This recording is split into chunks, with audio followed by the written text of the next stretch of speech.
असदुद्दीन ओवैसी की पार्टी ने उत्तर प्रदेश में चुनाव लड़ने की बात कर गठबंधन के लिए मुश्किल खड़ी कर दी है। ओवैसी की पार्टी ने उत्तर प्रदेश की जिन 5 सीटों के लिए टिकट की मांग की है, दरअसल उससे मुस्लिम समुदाय में एक बड़ा संदेश देने की बात कही जा रही है। ये देखिए, लोकसभा चुनावों में बिछाई जा रही बिसात में यूपी में ओवैसी बड़ा खेल करने जा रहे हैं। दरअसल ओवैसी की पार्टी ऑल इंडिया मजलिस-ए-इत्तेहाद उल मुसलमीन अपने प्रत्याशी लगाने की योजना बना रही है।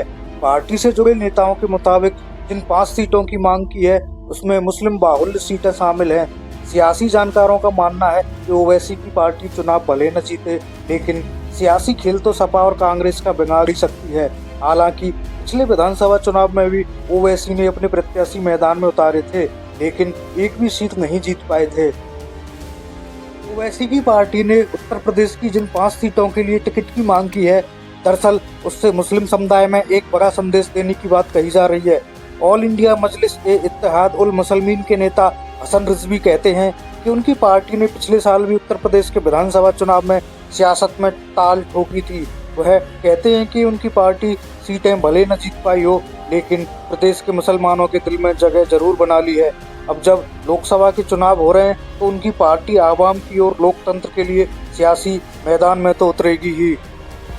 जो परिस्थितियां उत्तर प्रदेश में बनी हैं, उसमें असदुद्दीन ओवैसी मुसलमानों के बड़े हिमायती बनकर सामने आने की फिराक में हैं।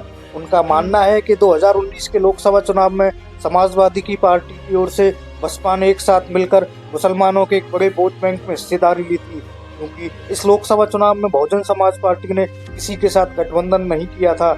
इसलिए ओवैसी की इस चुनाव में मुसलमानों के वोटों पर नजर लाजमी है। उनका मानना है कि उत्तर प्रदेश में तकरीबन 19% से ज्यादा मुस्लिम हैं। पश्चिमी उत्तर प्रदेश के कई जिलों और लोकसभा क्षेत्र को मिलाकर यह आबादी औसतन 30% के करीब हो जाती है।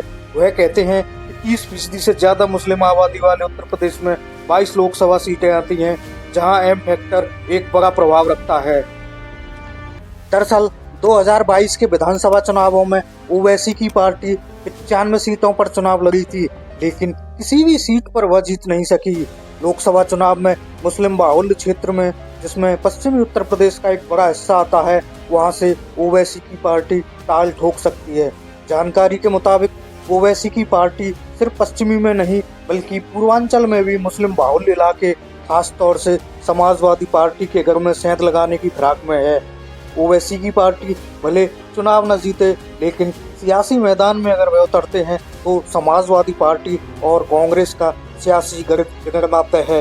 यही वजह है कि ऑल इंडिया मजलिस-ए-इत्तेहाद उल मुसलमीन के चुनाव लड़ने की सुगबुगाहट पर सियासत तेज हो चुकी है। दोस्तों, आपको अगर हमारे द्वारा दी गई जानकारी अच्छी लगती है तो चैनल लाइक और सब्सक्राइब कर दें।